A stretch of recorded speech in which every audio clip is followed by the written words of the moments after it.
أعوذ بالله من الشيطان الرجيم بسم الله الرحمن الرحيم أعوذ بالله من الشيطان الرجيم بسم الله الرحمن الرحيم. lẹ́yìn tá a fi ọlọ́run bá wá ìsọ̀kúrò lọ́dún èso ẹni ẹ̀kọ́ ẹni ìgbé abẹ̀rẹ̀ lórúkọ ọlọ́run ọba ìjọkẹ́ ayé ọba àsàkẹ́ ọ̀run. lẹ́yìn tá a wá dá ọpẹ́ fún ọlọ́run tá tọrọ àlékún ìkẹ́ fún ànábì wa Muhammad.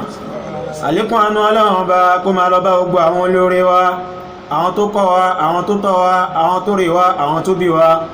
lára ọba Maulana Sheikh Muhammad Maruf Masoudi, Maulana Sheikh Ishaq Abdulrazak Bushairi, مولانا الشيخ محمد مصطفى صاحب البياني، مولانا الشيخ عبد الرحيم أمسى مفتي الديار òkè-ògùn ogun apáta ọlọ́mọṣẹ́bà ṣe dáadáa fún wọn tó fi dórí àwọn abáwa Sheikh Ahmad Ajétúmọ̀bí Aṣáfí èyí tí ọlọ́run ọba kó àkóso kásmù tọ́lọ́run ọba kó lé lọ́wọ́ akíyín ọlọ́mọṣẹ́bà akíyín ìjọ náà ọlọ́run má jẹ́ ó dàrú kásmù FM náà ọlọ́run má jẹ́ ó dàrú àti gbogbo wọn ọlọ́run ọba ṣe fún yín wala la hawla wala quwwata illa billahi al-aliyyil azim.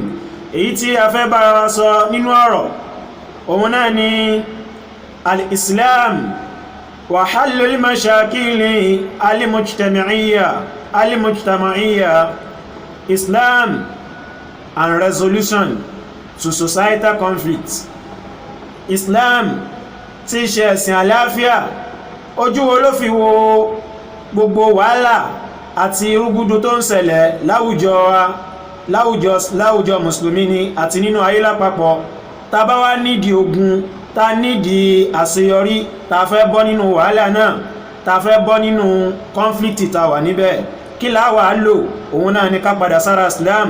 ojú wo ni Islam fi wo ohun tó ń jẹ́ societal conflict àti resolution wo ni Islam produce fún? ìyẹn náà ní àjẹ́ akákọ̀ lọ wo ohun tó ń jẹ́ manali islami. tabakọ̀ lọ wo lafsul islami lugatan wa istilahan, literally and technically.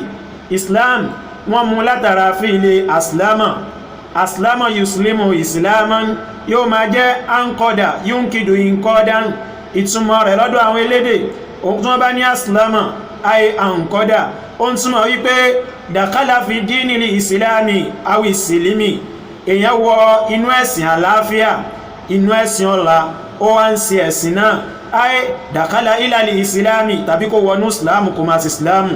ay i'tanaqa dinal islami, tàbí rọ ẹni bẹ́ẹ̀ ó ń ṣe islamu. ay tadayyana bihi, tàbí ó ń ṣe ní ẹ̀sìn, ó mú lẹ́sìn, ó ń sìn.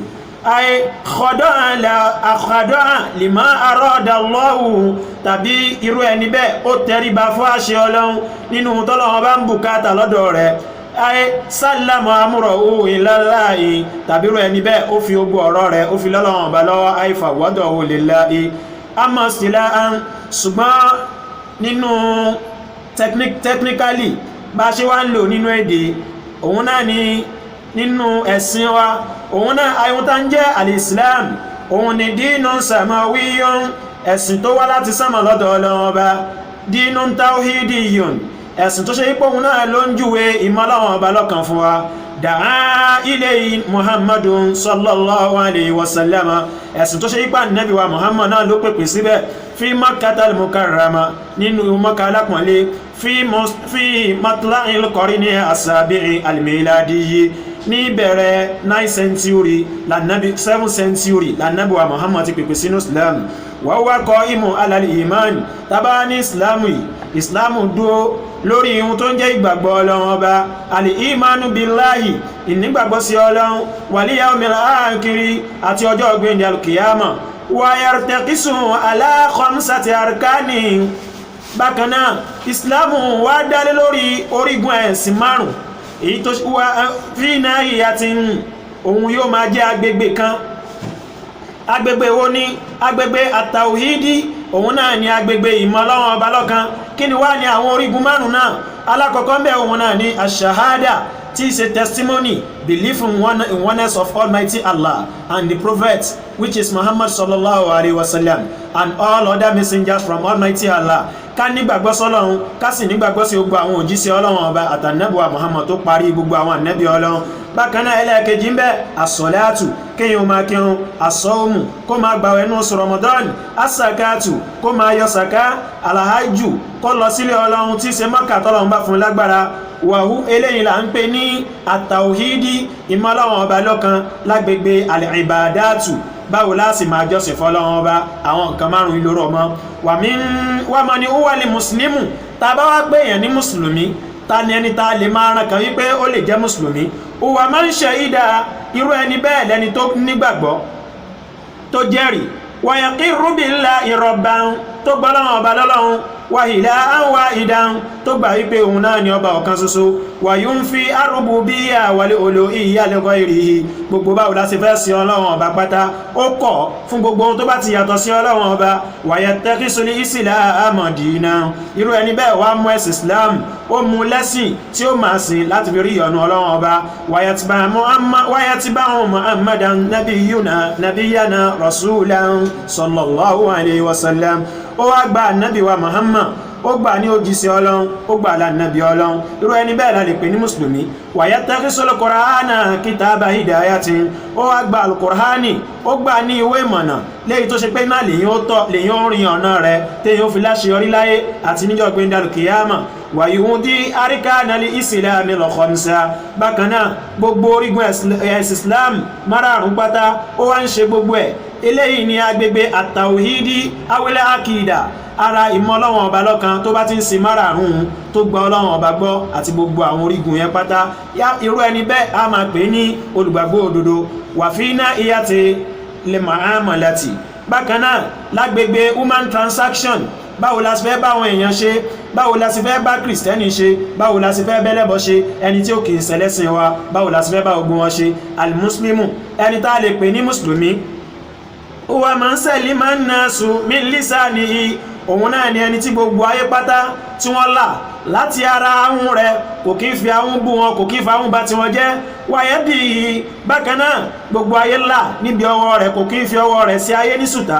wa yu'amilu an-nasa bima yuhibbu an yu'amiluhu bákan náà ó wá ń bá àwọn èèyàn ṣe látara ohun tóun náà fẹ́ kí wọ́n fi máa bá òun ṣe ìwà tó fẹ́ kí wọ́n máa wù sóhun lòun náà ń wù sáwọn èèyàn irú ẹni bẹ́ẹ̀ la lè pè lólùgbàgbọ́ òdodo. wa yusa'idul fakira wal muhtaja bákan náà ó wá ń ran gbogbo àwọn aláìní lọ àti gbogbo àwọn tó bá bùkátà sọ́dọ̀ rẹ̀ nínú àwọn tí ò lágbára a máa ṣèrànlọ́wọ́ fún wọn irú ẹni bẹ́ẹ̀ la lè pè ní olùgbàgbọ́ òdodo. wa haza eléyìí táwí yóò máa jẹ́ fínà ìyàtì husnul mu'amala òun náà ni báwo la ṣe fẹ́ báwọn èèyàn ṣe pẹ̀lú ká máa hùwà dáadáa sí wọn tó rọ́lọ́wọ́n ọba ò kọ̀ fún wa láti hùwà dáadáa sẹ́ni tó jẹ́ lẹ́sìn wa àtẹni tí ó kìí ṣe lẹ́sìn wa eléyìí ní ojú oyé wa látara ohun tí ń jẹ́ Islam tàbáwá ní al-Islam tí ṣe ẹ̀sìn àlàáfíà dinun samawiyun al-mardiyyu ladallahi tabaraka wa ta'ala òun náà ni ẹ̀sìn tó wá látọ̀dọ̀ Ọlọ́run ọba ẹ̀sìn tọ́lọ́run ọba yọ́nú sí tọ́lọ́run ọba ò yọ́nú sí nǹkan mi lẹ́yìn rẹ̀ lọ́lọ́run ọba fi sọ fún wa ní Quran 3 ní àyà 19 tí ṣe Ali Imran Ọlọ́run ọba ń júwe Islam fún wa níbẹ̀ nígbà tọ́lọ́run ọba ń sọ wípé inna ad-dina inda Allahi al-Islam Ọlọ́run ní ohun tó ń jẹ́ ẹ̀sìn lọ́dọ̀ òun Ọlọ́run ọba òun náà ni ìsìlámù ẹ̀sìn tó wọn Ọlọ́run ọba yọ́nú sí. wa ma ikhtalafa alladhina utul kitaba illa min ba'di ma ja'ahumul ilm. Ọlọ́run ní gbogbo àwọn táwọn Ọlọ́run wá ránṣẹ́ pátá gbogbo àwọn tá a fún ní tírà pátá wọn ò yapa lórí pé kí wọ́n gba wípé ìsìlámù náà ni ẹ̀sìn tọ́lọ́run bá yọ́nú sí. Àwọn kìrìsìtẹ́nì ni àwọn yẹ̀húdí ni tí wọ́n jẹ́ ìjọ ànábì Musa àwọn kìrìsìtẹ́nì ni tí wọ́n jẹ́ ìjọ ànábì wa Ìsá gbogbo wọn ò yapa lórí pé ihun tó ń jẹ́ ìsìlámù ẹ̀sìn àlàáfíà òun náà ni ẹ̀sìn tọ́lọ́run bá yọ́nú sí. illa min ba'di ma ja'ahumul ilmu àyàfi ìgbà tí ìmọ̀ kan wá dé wá bá wọn. bagyan bainahum látara àmọ̀ tó wá dé wá bá wọn hun iná ni wọ́n sì wá hùwà tẹ̀m̀bẹ̀lẹ̀kún ìwà òmùgọ̀ wípé àwọ̀ sì wá mú eléyìí lẹ́sìn táwọn aṣọ ìsìláàmù di ohun tá a máa sìn òǹkàlùkù wọn wá yapa kúrò níbi ohun tọ́lọ́wọ́n bá yọ́nú sí òǹkàlùkù wá ń ṣe ìfẹ́nu rẹ̀ ó mú ìfẹ́nu rẹ̀ lẹ́sìn. Ọlọ́run ní man yakfur bi ayatillahi gbogbo ẹni tó bá ti pe àrísàmì wọn Ọlọ́run ọba tó ti pè é nírọ́ o. الله سميع حساب. ọlọ́run ọba lóhun ni ọba tó yára jù lẹ́ni tí máa fi jẹ́ yẹn yà èyí lọ́rọ̀ tọ́lọ́run ọba bá wa sọ nínú Quran 3 aya 19 bákan náà ọlọ́run bá tún júwe ohun tó ń jẹ́ ìsìláàmù fún wa nínú Quran 3 aya 85 nígbà tọ́lọ́run ọba ń sọ wípé wa man yabtaghi ghayra al-islami dinan. ọlọ́run ní gbogbo ẹni tó bá ti yọ́nú sí nǹkan míì lẹ́yìn ìsìláàmù lẹ́yìn ohun tó ń jẹ́ àlàáfíà gbogbo ohun tẹ́dà bá lóhun fẹ́ máa sìn lẹ́sìn pátá nínú ìsìláàmù tálàáfíà ò bá ti máa tọwọ́ rẹ̀ jáde sí ẹni tí wọ́n jọ jẹ́ lẹ́sìn sẹ́ni tí ò kì í ṣẹlẹ́sìn rẹ̀ sí gbogbo ayé irú ẹni bẹ́ẹ̀ kò sí nǹkan kò sí ẹ̀sìn tọ́lọ́run ọba yọ́nú sí lọ́lọ́run ọba fi ní gbogbo ẹni tó bá ti yọ́nú sí nǹkan míì lẹ́yìn àlàáfíà lẹ́yìn ìsìláàmù tó wá pe nǹkan náà lẹ́sìn fàlàhàn yókè báyìí nínú ọlọ́run ọba nírò ẹni bẹ́ẹ̀ àwọn onígbà gbogbo ohun tó bá mú wá tó pè lẹ́sìn o. ọlọ́run ọba nírò ẹni bẹ́ẹ̀ fìlọ ákírọ̀ tó bá dìjọ gbẹ̀ndẹ̀ alùkìyàmọ̀ minal khasirina yóò máa bẹ nínú àwọn ẹni òfò kọ́lọ́ má kàwá kúnnú ẹni òfò tàbá wa ní al-ummatu al-islamiyya àwùjọ tá a máa pè ní mùsùlùmí àwùjọ tá a máa pè ní olùgbàgbọ́ òdodo ọlọ́run ọba tún júwe àwọn náà fún wa nínú al-Qur'ani nígbà tọ́lọ́run ọba ń sọ wípé kuntum khayra ummatin ukhrijat lin-nasi ta'muruna bil ma'rufi wa tanhawna 'anil munkar.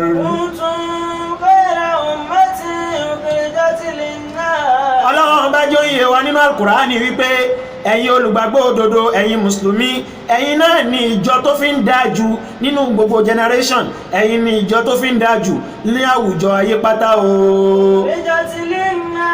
ẹ̀yin ni ìjọ tó yóò fi ń dájú tẹ́mi ọlọ́run bá mú jáde sí fún gbogbo ayé pé kí wọ́n máa jẹ́ great exemplary fún gbogbo ayé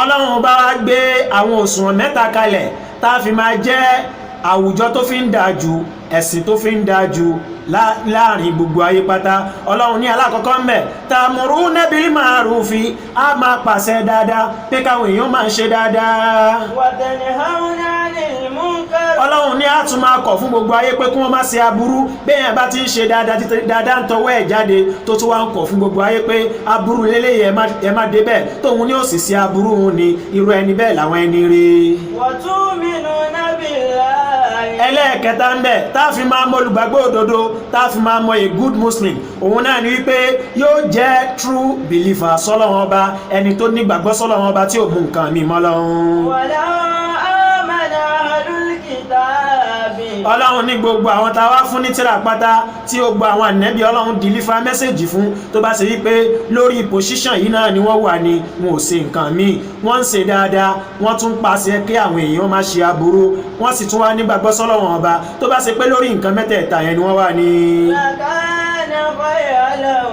lakana khayran lahum ọlọ́run ní kò bá lóore fún ẹni rẹ ni wọn ò bá jẹ́ mu'minuna wa kisarun fasiko ọlọ́run ní ṣùgbọ́n nínú àwọn tó wọn ọlọ́run bá dá àwọn tí wọ́n nígbàgbọ́ tí wọ́n ń ṣe nǹkan mẹ́tẹ̀ẹ̀ta tó wọn ọlọ́run bá yọ́nú sí wọn tó wọn ọlọ́run bá pè lẹ́sìn islam wọn ni ọlọ́run ní bẹ nínú àwọn tó wọn ọlọ́run dá ṣùgbọ́n akisarun fasiko na ọ̀pọ̀lọpọ̀ ẹ̀dá tó wánú ayé pátá òbílẹ̀jẹ́ ni wọ́n aláìsí wọn ọlọ́run ọba fẹ́ ni wọ́n ń ṣèfẹ́ nu wọn ni wọn ò sí wọn ọlọ́run ọba pè lẹ́sìn eléyìí òun ni àpèjúwe wọn ọlọ́run ọba kọ́ àwọn definition tọ́lọ́run kọ́ fi divine ẹni tá a lè pè ní mùsùlùmí tọ́lọ́run bá rán wá ayé pé kó wá tún ayé ṣe ẹni tá a wá pè ní mùsùlùmí torí pé ummatul islamiyya ummatun wahida àwùjọ islamu tá a máa pè ní muslim society wọ́n gbọ́dọ̀ jẹ́ àwùjọ tí ó ṣọ̀kan torí pé ìsìláàmù ẹ̀sìn ọ̀kan ni látọ̀dọ̀ ọlọ́run iná ọlọ́run bá fi ń sọ fún wa wípé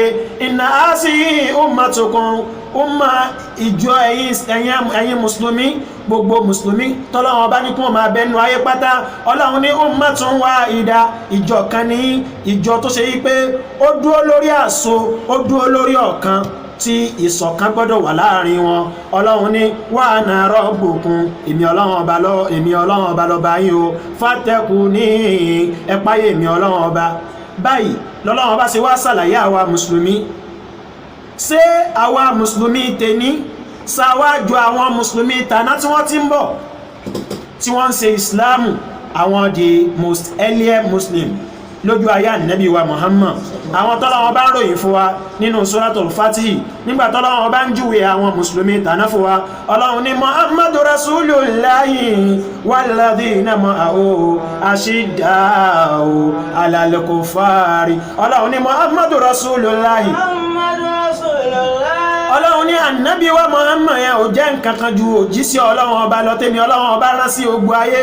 Walladhina ma'ahu ashidda'u 'alal kuffar. Ọlọ́run ní walladhina ma'ahu àti gbogbo àwọn tí wọ́n gbà fàfà nàbí wa Muhammad tí wọ́n gba ìsìláàmù lára nàbí wa Muhammad tí wọ́n jẹ́ ilé muslim lójú ayé ànábì. Ọlọ́run ní àwọn yẹn ashidda'u 'alal kuffari, wọ́n a máa gbógun ti àwọn kèfèrí tó bá lóhun ò bá wọn sí ẹ̀sìn Ọlọ́run ọba ní tó sì gbógun ti wọ́n lára ẹ̀sìn Ọlọ́run pé kí wọ́n má ṣe ìsìláàmù wọn. Ẹni ó bá gbógun ti wọ́n ni wọ́n máa gbógun ti. Tàbá wá justify láàrin àwa mùsùlùmí tèní, the contemporary muslim, sí àwọn mùsùlùmí tàná, a wá rí wípé ìyàtọ̀ wà láàrin wa látara wípé a gbọ́dọ̀ bára wa sòdodo ọ̀rọ̀. Àwọn mùsùlùmí tàná ashidda'u 'alal kuffari, ẹni tó bá ń gbógun ti ẹ̀sìn Ọlọ́run ọba tó ní kí wọ́n má ṣẹ̀sìn, tó ń gbógun ti wọ́n látara ẹ̀sìn Ọlọ́run ni wọ́n má gbógun ti. Kí ló wá dé nínú tó ń ba nínú jẹ́ láwùjọ mùsùlùmí lẹ́ni? Òun náà wá ní wípé àwa mùsùlùmí tèní àwa la wá di ohun tá à ń gbógun tira wa. Àfá ń gbógun tàfá, mùsùlùmí ń gbógun ti mùsùlùmí, àwa ń bara wa jẹ́, à ń fẹnu bá tara wa jẹ́, à ń bóra wa, àwa sọra wa di sámọ̀ ọgbọ̀jọ́ Friday, a sọra wa di wáàsí ọgbọ̀jọ́ Sunday pátá. Eléyìí ni ìbàjẹ́ tí ń bẹ láàrin àwa mùsùlùmí tá gbọ́dọ̀ eradicate rẹ̀ kúrò láàrin wa. Kí ni wá ló fà? Kí ló ń fa conflict? Kí ló ń fa controversy among the earlier Muslim lẹ́ni? Kí ló ń fa ìgbọ́ra ẹni yé láwùjọ àwa mùsùlùmí lẹ́ni? Tàbá wá tracy rẹ̀ lọ sí ìpìlẹ̀ wípé kí ni fundamental conflict láàrin àwùjọ mùsùlùmí lẹ́ni? A wá rí wípé níbi tó ti bẹ̀rẹ̀ òun náà ni tarku tasmiyati al-qudusiyya min al-hadrati al-ilahiyya. Látijọ́ tí àwa mùsùlùmí ta ti pínra wa lọ́tọ̀ọ̀tọ̀, ìwọ máa ṣe tiẹ̀ kémi ó máa ṣe tiẹ̀ tèmi. Àwa fẹ́ jẹ́ orúkọ tọ́lọ́run bá fún wa mọ́ tí í ṣe divine nomenclature that was being given to us by Almighty Allah. Orúkọ tọ́lọ́run bá fún wa látọ̀dọ̀ rẹ̀ wá nígbàtà tí láwo jẹ́ orúkọ yẹn mọ́, òun náà ni wàhálà ti ṣẹlẹ̀. Gbogbo ohun yóò tá bá jẹ́ òǹkàlùkù wa gbọ́dọ̀ máa padà sí ìpìlẹ̀. O lè jẹ́ Súfí, o lè jẹ́ Sálàfí, o lè jẹ́ Tẹ̀blígì, o lè jẹ́ Àlùsùnnà, gbogbo ohun yóò tó bá jẹ́ pátá. Òǹkàlùkù wa gbọ́dọ̀ mọ̀ wípé ìpìlẹ̀ ibi tó òǹkàlùkù wa ti wá òun náà ni mùsùlùmí. Torí pé eléyìí lórúkọ tọ́lọ́run bá fún wa nígbà tọ́lọ́run bá ń sọ fún wa nínú àyà al-Qur'ani nínú Suratul Hajj Quran 78 àyà 78 Ọlọ́run bá ń sọ fún wa yí pé wajahidu fi sabilillahi haqqa jihadihi.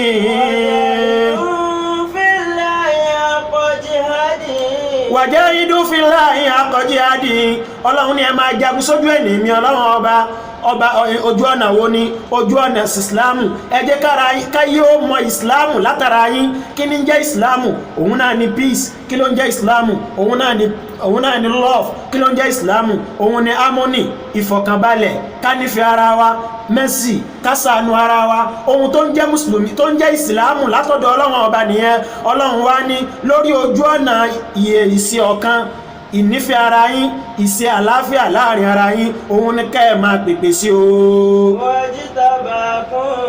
Ó wà jìtàbákún. Ọlọ́run ọba yẹn ló ṣà yín lẹ́ṣà nínú àánú rẹ̀ torí pé ìmọ̀nà kéyìn ó jẹ́ mùsùlùmí àánú kan ní látọ̀dọ̀ Ọlọ́run ọba tọ́lọ́run ọba máa fi ta ẹni tó bá wù lọ́rẹ. Ànẹ́bí Ọlọ́run ọba àìmọye nínú àwọn ànẹ́bí Ọlọ́run ó béèrè ìmọ̀nà yìí fún àwọn tí wọ́n bí wọn, àwọn tó wà lára wọn. Ọlọ́run ọba lóhun ò ṣe fún wọn. Ànẹ́bí wa Núhà ó béèrè ìsìláàmù fún ọmọ rẹ̀ Kánáánù pé kọ́lọ́run ó sọ kójú ó mọ̀nà. Ọlọ́run ọba ni ò lè fi mọ̀nà torí pé innahu laysa min amalin salihin, kìí ṣe ẹni tí ó bọ́ ọ̀sẹ̀sìn rẹ̀. Tí èyàn bá jẹ́ mùsùlùmí ó gbọ́dọ̀ mọ̀ yí pé hibbatun ilahiyya, free gift tí látọ̀dọ̀ Ọlọ́run ọba tó fi ń ga jù òun náà ní kẹ́yàn ó jẹ́ mùsùlùmí, tí èyàn sì gbọ́dọ̀ máa maintain rẹ̀. Ànábì wa Ibrahim ó pe bàbá rẹ̀ tó bí nínú sínú ọ̀nà Islamu. Ọlọ́run ọba ní ìwọ Ibrahim innaka la tahdi man ahbabta, ó lè fẹ́ ní ó bá wù ọmọ náà, ẹni èmi Ọlọ́run ọba tó bá wù èmi Ọlọ́run ọba ní fi mọ̀nà.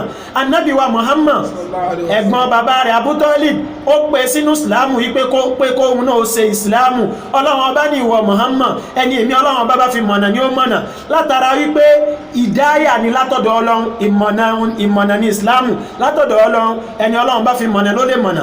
Ó gbọ́ ọ̀pọ̀lọpọ̀ wa tọ́lọ́run wá fi oore ọ̀fẹ́ tó fi ń ga jùlọ tí ń ṣe Islamu tọ́lọ́run wá fi ta lọ́rẹ, kí ló dé ta ní mẹ́ǹtẹ́ rẹ̀ láàrin wa lọ́lọ́run bá fi sọ wípé wá jíta bá kún èmi Ọlọ́run ọba ni mo sàyín lẹ́sà.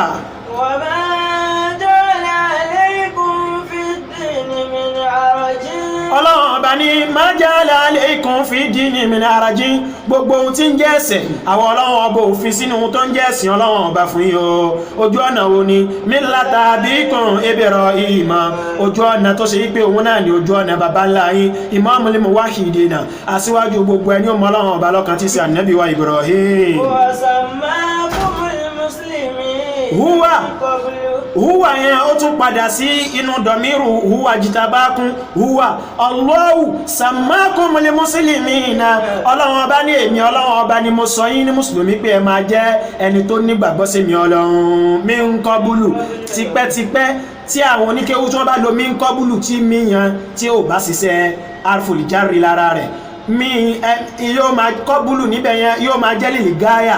Ọlọ́run ọba ní tipẹ́tipẹ́ lèmi Ọlọ́run ọba ti sọ yín ní mùsùlùmí láti pìlẹ̀ wá ni. wa fi azali yakuna rasulu shahida. Ọlọ́run ọba ní òun wá ṣe bẹ́ẹ̀ li yakuna rasulu shahidan alaykum, kánábì ọba fi lè jẹ́ ẹni tí ó máa jẹ́rìí gbẹ̀yìn tó bá dijọ́ gbẹ̀yìn àlùkìyámọ̀ ni. wa takunu shuhada ala an-nas. Bákan náà gbogbo ẹ̀yin mùsùlùmí kẹ́yìn náà bá lè jẹ́ olùjẹ́rìí tí ó máa jí sí Ọlọ́run ọba tí ó sì máa fún àlàáfíà kálẹ̀ káàkiri gbogbo ayé láàrin àwọn èèyàn ni mo ṣe ṣe yín bẹ́ẹ̀. aqimus salat. Ọlọ́run ọba wá ń dá wa padà sínú ohun tó ń jẹ́ ìpìlẹ̀ ohun tí ń jẹ́ ìsìlámù. Kí ni ìpìlẹ̀ ìsìlámù? Òun náà ni àtàwíìdù, òun náà ni àlàkídà. Ọlọ́run ọba ní ìmọ̀ Ọlọ́run ọba lọ́kan, ìgbàfàfọ́ Ọlọ́run ọba. Kí ni òun náà ni arkanul islami, orígun ẹ̀sìn islamu márààrún. Ọlọ́run ọba wá dá wa padà pé ohun tí ń jẹ́ ìsìlámù òun náà ni aqimu ssalata, òun náà ni kẹ́ máa kírun déédéé fọ́lọ́run ọba. wa atu zakata, kẹ́ máa yọ sàká. Ọlọ́run ọba ni wa'tasimu billahi, kẹ́ wá di okùn Ọlọ́run ọba mú, kẹ́ ṣera yín lọ́kan. al-i'tisamu bi hablillahi wal wahda, òun náà ni kẹ́ ṣera yín lọ́kan. Kí Súfí kórí tẹ́bùlígì bí ọmọ ìyá rẹ̀ gẹ́gẹ́ bí ọmọ ìyá rẹ̀, kí alùsùnà kórí àwọn ẹlòmíì kórí wọn gẹ́gẹ́ bí ọmọ ìyá rẹ̀. Òun ni Ọlọ́run bá fẹ́ lọ́dọ̀ wa. Ọlọ́run ní wa'tasimu billahi, ẹ̀sìnra yín lọ́kan. huwa mawlakum, Ọlọ́run ọba yẹn lọ́gá yóò fa ni'mal mawla wa ni'man nasir. Torí pé Ọlọ́run ọba òun lọ́gá yín, òun náà ló fi ń dájú lẹ́ni tó lè ran ní ṣe. Nínú ohun tó gbọ́dọ̀ yé wa òun náà ni wípé gbogbo wa pátá tá wà nínú ayé, afẹ́ o akọ̀ tá ń jẹ́ mùsùlùmí, àgbọ́yé wa lára pé à ń jẹ́ mùsùlùmí yóò máa yàtọ̀. Bàbá Maulana Sheikh Adam Abdullahi Al-Ilory, bàbá jí ó yẹ wa nínú tírà àwọn falsafatu tawhidu. Bàbá ní annasu, àwọn èèyàn tẹ́rí yẹn laisu sawa'an, wọn ò kí ń ṣe dọ́gbadọ́gba fil arahi, nínú ròrí, nínú intellect, nínú kágbé làákàyè kalẹ̀ a máa yàtọ̀ síra wa, a máa ní làákàyè jura wa lọ. wà fi tẹfukiri bá ṣe máa gbé ìròrí wa kalẹ̀ yóò máa yàtọ̀ síra wọn. Bákan náà fi túlì wàlùkọsírì, nínú gíga nínú kúkúrú a máa jura wa lọ, a máa sára jura wa lọ, a máa tẹ́ra jura wa lọ. Ìwọ̀n tó bá fi wá mú àwọn èèyàn tá ní máa ṣe déédé nínú gíga nínú làákàyè tó ń túmọ̀ yìí pé nínú àgbọ́yé nínú ẹ̀sìn Ọlọ́run ọba níhun tí ó bá ti jẹmọ́ tó bá ti yàtọ̀ sí al-asliyu, ihun tó bá ti yàtọ̀ sí ìpìlẹ̀ nínú ohun tí Islam wá júwe fún wa tí ṣe arkanul islami wá arkanul imani, òpó Islamu márààrún, òpó tawhidi mẹ́fẹ̀ẹ̀fà. Téyìn ò bá ti tako ìpìlẹ̀ ń ní tó bá ṣe yí pé ìròrí rẹ̀ ó tún wá gbé ìròrí rẹ̀ gbàgbọ́ míì lára ẹ̀sìn Ọlọ́run Ọba látara àgbọ́yé rẹ̀ a gbọ́dọ̀ jọ́ta ara wa lórí ẹ̀.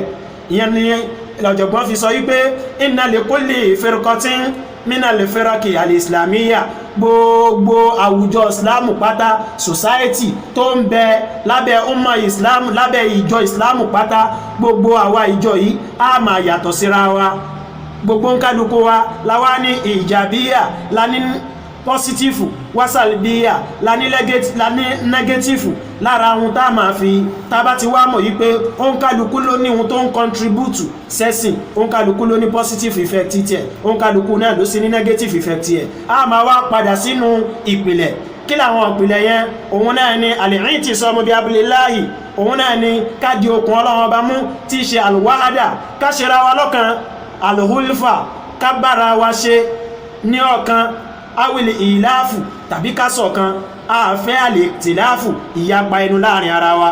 ká padà sínú ẹlẹ́ẹ̀kẹta, òun náà ni as-silmu was-salama, òun náà ni àlàáfíà, ká jẹ́ ká àlàáfíà kó jọba láàrin wa, ká jìnà sí as-sulmu, ká jìnà sí àbòsí ṣíṣe. ká padà sínú al-amana, òun náà ni ìgbàfipamọ́ èyí tọ́lọ́run Ọba fún wa nínú ẹ̀sìn Ọlọ́run Ọba, ká jìnà sí al-khiyana, ìmá jàmbá ara wa. ká padà sínú al-ukhuwa, ìjọ síra wa lọ́mọ ọ̀yá. ká jìnà sí al-adawa, ìmúra ẹni lọ́tọ̀, ìmúra ẹni ní ọ̀tá. torí pé Ọlọ́run Ọba ti júwe fún wa wípé innamal mu'minuna ikhwatun, gbogbo àwa tá jẹ́ mùsùlùmí pátá ọmọ ọ̀yá kan náà ni wá. ìyẹn ló fi jẹ́ wípé lamma qadama ar-rasulu al-madinata, nígbàtá nàbí wa Muhammad dé Madina, àkọ́kọ́ ohun tọ́kọ́ tó yà nàbí wa Muhammad tó kọ́ ṣe bainal muhajirina wal ansari, òun náà ni láàrin àwọn ará Madina àtàwọn tó ń bọ̀ wá láti Mọ́kà, òun náà ni wípé akha bainal muhajirina wal ansari, ànábì ó kọ́ unite àwọn tó ń bọ̀ wá láti Mọ́kà tí wọ́n jẹ́ mùsùlùmí àti àwọn tí wọ́n jẹ́ ara ilẹ̀ Mọ̀dínà. ànábì kọ́ ṣe wọ́n ní ọ̀kan. al-ukhuwa àwọn ni òun náà ni ohun tí ìsìláàmù kọ́ ṣe láàrin wa. náà ẹ jẹ́ kí akí bàbá wa wọ́n kú. gẹ́gẹ́ bí a ti ń bára wa sọ lọ nínú àwọn nǹkan tá bùkátà láwùjọ ìsìláàmù, tí ohun tí ń jẹ́ kọ́nflíktì, àìgbọ́ra ẹniyé tí ó fi kó láwùjọ mùsùlùmí, òun náà ni al-i'tisamu bi hablillahi, ká di okùn Ọlọ́run Ọba mú, ká ṣera. ẹlẹ́ẹ̀kejì òun náà ni al-wahda, ìṣera wa lọ́kan. ẹlẹ́ẹ̀kẹta al-ulfa, kájọ nífẹ̀ẹ́ ara wa, ká ṣera wa ní ọ̀kan, ká bára wa rẹ́. wal-ilafu, òun náà ni kájọ múra wa gẹ́gẹ́ bí ọmọ ọ̀yá. ẹlẹ́ẹ̀kẹrin bẹ̀ òun náà ni as-silmu was-salamu, òun náà ni àlàáfíà. gbogbo ń tá lè pé tálà ń ṣe lẹ́sìn pátá kó jẹ́ pé lórí àlàáfíà ni ó máa jẹ́. ẹlẹ́ẹ̀karùn bẹ̀ òun náà ni al-amanatu, òun náà ni ká ní ìgbàfipamọ́, ká wà trustworthy láàrin ara wa, ká jìnà sí jàmbá. ẹlẹ́ẹ̀kẹfà níbẹ̀ òun náà ni al-ukhuwa, òun náà ni ká jẹra wa mú lọ́mọ ọ̀yá, ká jìnà sí al-adawa, ìmúra ẹni lọ́tà láàrin ara wa. ẹlẹ́ẹ̀keje ń bẹ̀ òun náà ni husnul muamala, ká bára wa ṣe. torí pé ìsìláàmù ti jí ó yẹ wa nínú Suratu Tagabun wípé òun Ọlọ́run Ọba ò kọ̀ fún wa wípé àwọn tí ó kìí ṣe ẹlẹ́sìn wa tó jẹ́ kìrìsìtẹ́nì ni, tó jẹ́ lẹ́bọ̀ ni, ìsìláàmù ò kọ̀ fún wa pé a má bá wọn ṣe. ká bára wọn, ká bá wa ara wa ṣe, kájọ nífẹ̀ẹ́ ara wa lágbègbè human transaction, ní àwọn ìwà dáadáa tánàbí tó fi bá àwọn Jíù tó fi bá wọn lò, àwọn ìwà dáadáa tó fi bá àwọn kírísítẹ́nì Mọ̀dínà tó fi bá wọn lò, àwọn ìwà dáadáa tó fi bá àwọn ará ilẹ̀ Nàìjíríàn tó fi bá wọn lò. àwọn eléyìí ni ìsìláàmù fẹ́ lọ́dọ̀ wa. ẹlẹ́ẹ̀kẹjọ ń bẹ̀ òun náà ni at-taqwa, ìpáyọ̀ Ọlọ́run Ọba, èyí tọ́lọ́run Ọba ń júwe fún wa nínú àyá al-Qur'ani wípé ya ayyuhan nasu inna khalaqnakum min zakarin wa unsa. Ya ayyuhan nasu inna khalaqnakum min zakarin wa unsa. Ọlọ́run Ọba ní òun pé gbogbo àwa àwùjọ àwọn èèyàn pátá, èmi Ọlọ́run Ọba ni mo dá yín látara Ànábì Ádámù àti ìyá ńlá wa Háwáù. Wa ja'alnakum shu'uban ọlọ́run ọba ní èmi ọlọ́run wá ṣe yín ní ìjọ mo ṣe yín ní ìdílé ọ̀tọ̀ọ̀tọ̀ lẹ ti jáde, ìlú ọ̀tọ̀ọ̀tọ̀ lẹ ti jáde, àwọ̀ ọ̀tọ̀ọ̀tọ̀, àwọn aláwọ̀ dúdú, àwọn aláwọ̀ funfun, àwọn àyìnrín, Yorùbá, Haúsá, Ìgbò àti gbogbo ayé pátátà àjọjọra wa. Ọlọ́run ní wọ́n kọ báyìí là mo ṣe yín ní ìdílé oríṣiríṣi. Lè tààrọ̀ fún ọlọ́run ọba ní ohun tó ń fi ṣe bẹ́ẹ̀, òun náà ni àtàárùfù introduction, káfí lè máa introduce ara wípé eléyìí láti ìlú Ṣẹ́yìn ló ti wá, eléyìí ọmọ Èkó ni, eléyìí ọmọ Ẹ̀gbá ni, eléyìí Ìgbò ni, eléyìí Haúsá ni. Ọlọ́run nítorí ohun tóun torí ẹ̀ ṣe bẹ́ẹ̀ nìyẹn. Ìndàlá àti kọ́ọ̀kùn. Ọlọ́run ní ṣùgbọ́n ta bá ń wo ta ló lápọ̀nlé jù lọ́dọ̀ wọn ọlọ́run ọba, òun náà lẹ́ni tó bá nípa ayé ọlọ́run ọba jù láàrin wa. Ọlọ́run ọba ní èmi ọlọ́run ọba àlímù, ọba tó nímọ̀ jù ní ọ ni mí, kàbíràn èmi ọlọ́run ọba ní sì fún yín nírò nípa gbogbo ohun tó ń kálukú yín bá ṣe láwùjọ mùsùlùmí lẹ́nìí. ẹ wá jẹ́ àmà abẹ́ra wípé ainal mahabbatu, ìfẹ́ dà, torí pé àwọn mùsùlùmí tàná àwọn a máa nífẹ̀ẹ́ ara wọn, wọn máa ara wọn lọ́wọ́. Ọlọ́run ròyìn wọn, Ọlọ́run ní wa yusiruna ala anfusihim walau kana bihim khasasa.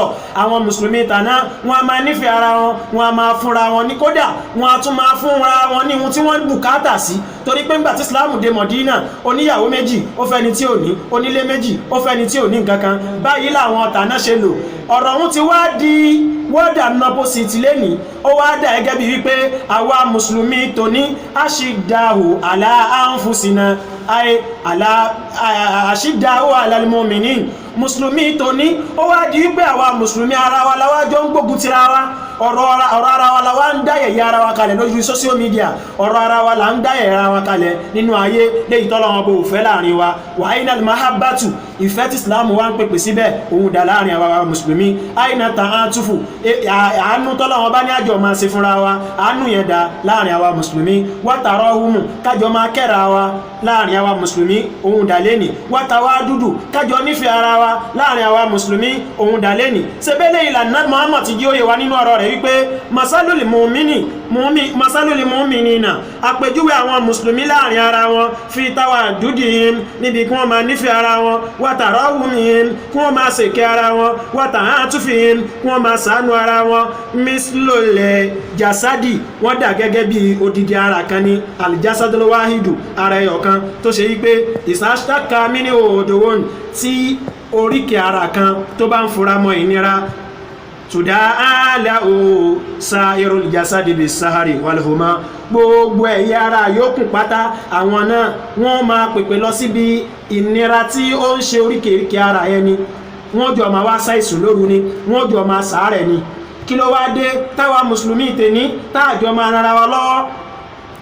Kárẹ̀ ni tó fẹ́ dá ọ̀rọ̀ ẹnìkan wọn wa tàjọ jẹ́lẹ́sìn tó fẹ́ dá kalẹ̀ láàrin ara wa ní tàbùsí, káwá parọ́ ẹni bẹ́ẹ̀ ká pa lẹ́nu mọ́. Kí ló dé tá a máa ṣe báyìí láàrin ara wa lẹ́nìí táwa wá ti láàrin wa?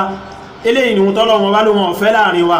Ọlọ́run bá rán wa létí wípé wadhkuru ni'matallahi alaykum, nígbà tó ń sọ̀rọ̀ fún anú Ali Imran yẹn ló fi sọ wípé wa'tasimu bihablillahi jami'an, gbogbo wa ká ṣera wa lọ́kan, wala tafarraqu, ká má pinra wa yẹ́lẹ̀yẹ́lẹ́ wípé ẹ̀yin ó súnfẹ́ máa bá ti yín lọ, ẹ̀ kí ń ṣe mùsùlùmí ká máa háná fún wọn, ẹ̀yin tẹ̀blígì ẹ máa ṣe ti yín lọ, àwọn kan ní ṣòkòtò wọn ò tó lẹ̀, àwọn kan ní wọn ò dáná rùgbọ̀n sí, àwọn ilé wọn ti dọmọ náà. Ẹ má jẹ́ ṣe bẹ́ẹ̀ láàrin ara wa. Ọlọ́run ní wala tafarraqu, ká má pinra wa yẹ́lẹ̀yẹ́lẹ́. Wadhkuru ni'matallahi alaykum, Ọlọ́run bá ní ká máa rántí ìdẹ̀ra yìí Ọlọ́run bá lóhun ṣe fún wa. Kuntum a'daa, nígbà lánàá tájọ ń jẹ́ ọ̀tá láàrin wa.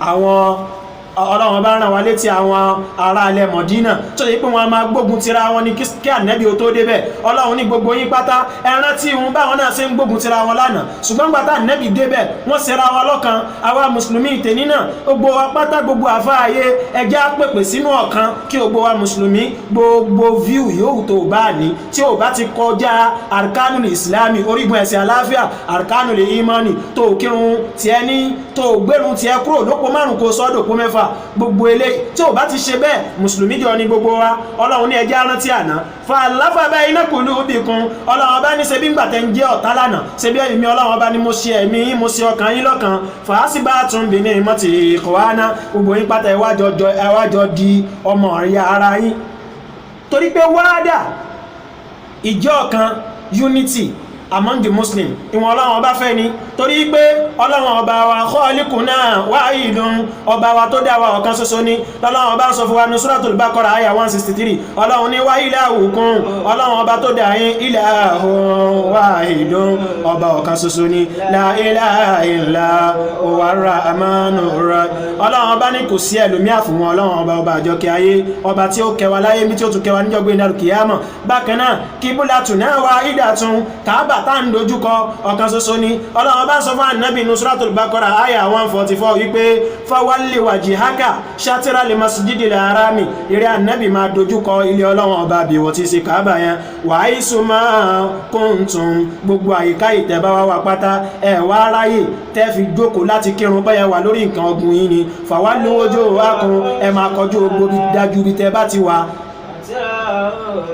ẹ máa kọjú gbogbo bí tẹ́ bá ti wá kọjú dà ń pátá ẹ ti kọjú dà Káàbà náà nìyẹn yáni tẹ́ bá wà lórí nǹkan ọ̀gùn yín ṣùgbọ́n tẹ́ bá sí lórí nǹkan ọ̀gùn yín tó ṣe pé ààyè tẹ́ ti fẹ́ kírun ni ẹ gbọ́dọ̀ kọjú dà kíbúlà tí í ṣe Káàbà wa tí gbogbo wa ń dájú kọ àtọ́n Súfí àtọ́n Sálàfí àti tẹ̀bùlíìgì Káàbà wa tá bá fẹ́ kírun sa gbẹ̀gbẹ́ pọ̀kan ni kitabuna wahidun alqur'ani ta fi ṣe ìdájọ́ láàrin ara wa sa gbàgbé pọ̀kan ni ọlọ́run ní inna alqur'ana yahdi lillati hiya aqwam alqur'ani tí ń bẹ láàrin tẹ́ fi ṣe ìwé òfin ṣé gbà wípé òun náà ni ìwé tó ṣe wípé ń pèpè lọ sí ibi ìmọ̀lọ́wọ́n ọba lọ́kan ìwọ̀n tó fi ń dúró déédéé jùlọ wa yubashshirul mu'minina yóò tún máa fún gbogbo àwọn olùgbàgbọ́ òdodo yóò máa fún wọn ní ròdùn ẹlẹ́ẹ̀kẹrin bẹ̀ òun náà ni wípé rasuluna wahidun òjíṣẹ́ tọ́lọ́wọ́ bá rán sí wa tí sànábì wa Muhammad ọ̀kan ṣoṣo ni ọlọ́wọ́ bá ní ma kana Muhammadun aba ahadin min rijalikum walakin rasulallahi wa khataman nabiyyin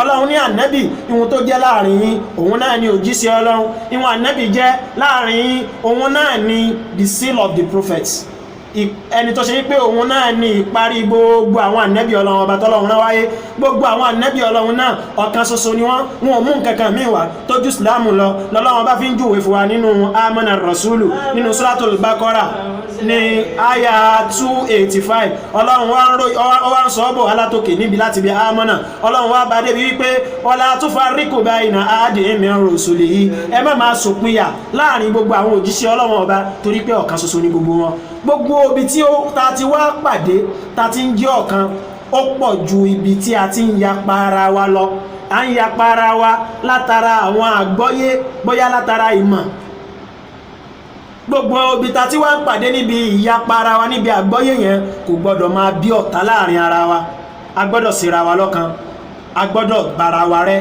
torí pé àlìmọ̀mínú ẹni tá lè pè lórúgbàgbọ́ òdodo ilé fún màálù fún òun náà lẹni tó ṣe yí pé yóò máa báwọn èèyàn ṣe yóò tún gba kí wọ́n máa báwọn ṣe wala khayra fi man la yu'allifu wala yu'allafu ẹni tí ò bá ti máa báwọn èèyàn ṣe tí ò bá tún gba káwọn èèyàn máa báwọn ṣe irú ẹni bí Ànábì ní kò sóore lára rẹ̀ wa khayrun nasi ẹni tó wá fi ń lóore jù nínú èèyàn òun náà ni anfa'uhum lin nasi òun náà lẹni tí ń ṣàǹfààní fún gbogbo ayé nínú tó tún máa wá ń bí wàhálà láwùjọ àwa mùsùlùmí òun náà ni al-islahu káfẹ́ sí àtúnṣe ara wa bóyá àfáà kan kò rí nǹkan kan ṣe dáadáa bóyá ó ṣe mistake kan nínú ẹ̀sìn bàbá sí àtúnṣe ara wa nínú ẹ̀sìn ẹjá sí àtúnṣe ara wa pẹ̀lú ẹ̀kọ́ al-islahu bil adabi Ànábì ti ní mọ̀níjítà àdà ẹni tó bá gbìyànjú sójú ẹ̀nà ẹ̀sìn bóyá ó ṣe ìdájọ́ nǹkankan àbóṣe nǹkankan fáà sọ́ọ́bà ó wá ṣe déédéé orí nǹkan yẹn ṣe bọ́lá wọn bá ṣe fẹ́ bá nẹ́bí ṣe fẹ́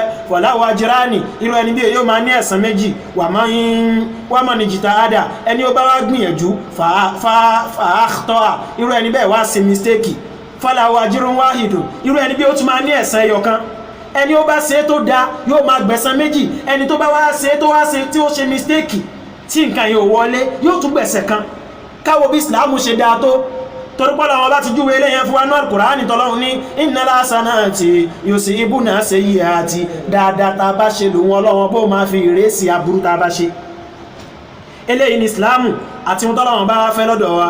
Ọ̀kan nínú àwọn ọ̀jọ̀gbọ́n tó ń pè ní Bishop Mason ó wá sọ ọ̀rọ̀ kan nígbà tó ṣe religious tour àsìyá àtọ́ àdìníyà nígbà tó wá dé ó ní mínà làájábì ó nígbà tó ń kiri ayé pátá nínú èmọ̀ tó ń wárí wàlá asáfì àti ohun tó bà wọn nú jẹ́ òun náà ni wípé fi kulli baladil ìsìláàmì ní gbogbo ìlú mùsùlùmí ayé pátá innahu lamasun nǹkan tó bà nínú jẹ́ ni wípé annalimasí iyín gbogbo àwọn tá a pè ní kírísítẹ́nì pátá yatalaqawna ruha tasamuhi wa husnil ma'amalati báwo lèyàn ṣe máa pardon ara ẹni téèyàn bá ṣe mistake báwo lèyàn ṣe máa hùwà dáadáa síra ẹni gbogbo àwọn ẹlẹ́sìn yòókù pátá wọ́n lẹ́ni ẹ̀ látara ìsìláàmù ni wàhùmá àsásùpọ̀ wá ìdí karamatil ilahiyya tí ó bá wá ní lágbájá ó wáyé ó ráyé wá ọlọ́run pọ̀nlé ọlọ́run ṣàánú rẹ̀ ìwà méjèèjì òun lára pé kéèyàn máa ṣe àmójúkúrò àti kéèyàn máa hùwà dáadáa lágbọ́dọ̀ bá lára ẹ̀rọ ẹni bẹ́ẹ̀ nínú ìsìláàmù láti wá bá wàsáàdà aládàálíkà arákùnrin Bishop Mason he was a Christian ó tún wá lékún nínú ọ̀rọ̀ ẹ̀ ó ní innal muslimin ó ní àwọn mùsùlùmí tarí yẹn yu'assimuna al-masiha tí wọ́n bá dárúkọ Jesus Christ láàrin wọn yubajilunahu wọ́n máa gbé tóbi wọ́n máa ṣe alayhi salatu wassalamu pé kọ́lọ̀ wọn bá yọ́nú sí ala ìní yatma'ul masihiyun Muhammadan ṣùgbọ́n táwọn kírísítẹ́nì bá wá tí wọ́n bá dárúkọ Ànábì wa Muhammad láwùjọ àwọn kírísítẹ́nì àbáwọn ẹlẹ́sìn míì àwọn máa wá gbé ṣépè yuqabilan bis-saqqati wal-la'nati wọ́n máa ní torí pé kí ló fà tí wọ́n fi wá ń gbèsè pé òun náà ni wípé àwa ta ni góòdì ta ni Islam ta ni Muhammad àwa láti kọ́ yẹ̀yẹ́ ẹ̀sìn wa láwùjọ wa ẹwà ohun tí ń lọ́nà ayé lẹ́nì ẹni tí ó kìí ṣẹlẹ́sìn wa rárá ló wá ń bá wa dá sí àwùjọ ohun tó ń ṣẹlẹ̀ láwùjọ mùsùlùmí léyìí tí ò bá làákàyè mu. gbogbo àwọn ànábì Ọlọ́run tí wọ́n wáyé pátá a gbọ́dọ̀ mẹ́kọ̀ọ́ rí lára wọn torí pé ó ń safwatul khaliki ó gba àwọn ẹni ilẹ̀ àwọn ẹni rí walau ittaba'nahum bisunanihim tá a bá tẹ̀lé ojú ọ̀nà wọn wastaqamna ala tariqatihim tá a tẹ̀lé ojú ọ̀nà wọn táwọn ànábì Ọlọ́run bá làálẹ̀ allati dallu alayha ojú ọ̀nà tó ṣe yí pé wọ́n pèpè sí la amala ardol wihamu ìbára ẹni ṣe tá ń pèpè sí láàrin àwùjọ àwọn ni kò bá di ohun tí ó kárí ayé pátá wala intashara fi as-salamu bákanáà ohun tó ń jẹ́ àlàáfíà kò bá di ohun tí ó káàkiri ayé torí pé wala qad utu min amidil khisali gbogbo àwọn ànábì Ọlọ́run tó ìdórí ànábì wa Muhammad àwọn ọ̀wárí Ọlọ́run bá fi ta wọ́n lọ́rẹ èyí tó ṣe wípé malam yuta li adim gọ́ìrìhìm èyí àwọn ọ̀wárí tọ́lọ́wọ́n ọbọ̀ fún ẹni kankan nínú àwọn tó ti wáyé òun lọ́lọ́wọ́n bá yọ̀ǹda fáwọn ànábì Ọlọ́run. kí ló wá fà bàbá Maulana Sheikh Adam rahimahullahu bàbá sọ fún wánú tawjihu dáwà wípé ọ̀kan nínú àwọn ọ̀jọ̀gbọ́n tí wọ́n ń pè ní Abdul nígbà tó ṣe ìrìn àjò tiẹ̀ náà ó wá lọ káàkiri ayé láti Europe ó lọ káàkiri láti ilẹ̀ Lárúbáwá ó dé Europe ó káàkiri gbogbo ayé nígbà tó wá sẹ́rí sí ilẹ̀ Lárúbáwá ó wá ń sọ nígbà tó wá ń gífò rìpọ́ọ̀tù nípa pé báwo lẹ̀sìn Ọlọ́run ọba ṣe rí ní gbogbo ayé ó wá ń sọ fún ọ wípé ẹ̀rí Europe tí mo lọ yẹn wajaditu nakali ìsìlámù mo bá àlàáfíà níbẹ̀ mo bá ẹ̀sìn Ọlọ́run ọba tí í ṣe ìsìlámù níbẹ̀ yáni mo bá àlàáfíà tí ìsìlámù ń propagate mo bá ní àwọn láàrin Europe mo bá láàrin àwọn tí wọ́n kì í ṣe ẹlẹ́sìn wa mùsùlùmí wàlá muslimina ṣùgbọ́n àwọn tó ń jẹ́ àwọn aráàlú àwọn tó wà níbẹ̀ wọn ò kí ń ṣe olùgbàgbọ́ òdodo wọn ò kí ń ṣe mùsùlùmí ṣùgbọ́n wọ́n ń practice ohun tí ìsìlámù mú wá fún wa tí sàlàáfíà tí ṣe love tí ṣe unity wàhúnà ó ní ṣùgbọ́n ní ilẹ̀ ti wà níbí wajaditu li muslimina wala islaman ó ní mo rí àwa mùsùlùmí tá pọ̀ yantiyanti tá pọ̀ jantirẹrẹ láàrin láwùjọ tiwa ń bí wala islaman kò wá sàlàáfíà láàrin tiwa bàbá wa Maulana Sheikh Adam wọ́n wá ń sọ fún anú tíra yẹn wípé fa'alayna an narji'a ila husnil akhlaqi gbogbo wa ta bá fẹ́ practice ohun tí Islam mú wá àfi ká padà sínú wàre alladhi amarana bil Qur'anu wal Islamu ìwàre tí Islam fi pè wá sí tó fi pè ní tó fi tọ́lọ́wọ́n bá fi sọ wípé kuntum khayra ummatin ukhrijat lin nasi ẹ̀yin níjọ tó fi ń dájú tẹ́ ń jẹ́ àríkọ́ṣeré fún gbogbo ayé ṣùgbọ́n tẹ́ bá ti ń pe àwọn èèyàn sójú ọ̀nà dáadáa tẹ́ ń practice àlàáfíà láàrin ara yín ni gbogbo ẹjẹ́ abira wa àfàwà amadu shauki ó ní láàrin àwùjọ mùsùlùmí ìlàmọ́lé kólífò ìlàmọ́lé kólífò bẹ́ inẹ́kùn mú ìlàmọ́ èmi ò fẹ́ ti ẹ̀wọ́ máa ṣe ti ẹ lọ́tọ̀ níjẹ́ wo ló fẹ́ dà láàrin wa wàá sì dọ̀já tó lè kúbùrọ̀ àlàmọ́ ìyapa ara wa àìfẹ́ rí ní ara wa látàn tẹ̀blígì ò fẹ́ rí mi súfí ihun tó ń bí wàhálà láwùjọ wa nìyẹn níjọ́ wo la fẹ́ ṣe yídà báwo la sì fẹ́ pàdé Ọlọ́run ọba bàbá wa Imamul Qaradawi òun náà wá ń júwe fún wa nínú ọ̀rọ̀ rẹ̀ ó ní fi kulli ardin arali islam fi khatarin Imamu wa Al-Qaradawi ó ní gbogbo ilẹ̀ ayé pátá mo rí ìsìláàmù tó wà nínú ewu mini ali yìí ewu wo ni ewu tó ṣe yí pé látọ̀dọ̀ àwa tá a jẹ́ mùsùlùmí ló ti ń bẹ̀rẹ̀ wábà ní àwa tá ń pè lọ́mọ mùsùlùmí ní ewu náà ti ń bẹ̀rẹ̀ kọbùlà ádáhù kí ọ̀tá ìsìláàmù tó gbógun tì wá làwa gangan ti gbógun tira wa tàfàrọ̀kú ṣíyà àwa tá a jẹ́ mùsùlùmí apẹ́ra wa yẹ́lẹ̀yẹ́lẹ́ wàlì kúfùrù mújí tẹ́mì ohun àwọn tí wọ́n wá jẹ́ kèfèrí àwọn wá ń ṣera wọn lọ́kan wàlì yẹ́ ọmọ ní asínú kàíbùn inú mi ń bàjẹ́ kí ló wá ń fa ìbànújẹ́ yẹn khiratal umami ẹ̀yin tí yá khiratal umami ẹ̀yin tọ́lọ́wọ́ bá lẹ fi ń lóore jù láwùjọ ẹ̀dàkùn rẹ̀ mílẹ̀kùn wàhálà kọ́líbí tí a kò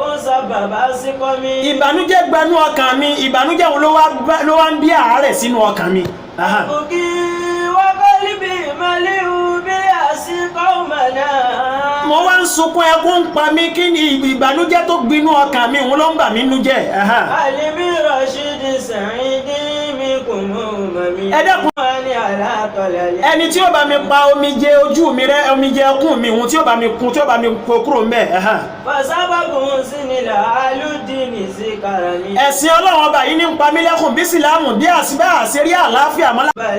tí wọ́n bá bi àlàáfíìdìlì ìsìlámì wípé lọ́dọ̀ tiẹ̀ kí ni wọ́n lè rí sí pé kí wọ́n bá ní kí ní jẹ́sìn lọ́dọ̀ tèmi òun náà ní peace harmony love mercy ihun tẹ́mi lè pẹ̀lẹ́sìn lọ́dọ̀ tèmi nù. wà kúlù àkọ́dífà kọ̀dínà bẹ́ẹ̀ ní àìsàn. láàrin àwa láwùjọ mùsùlùmí a máa wá ti láàrin wa àrí àlàáfíà mọ́ láàrin wa.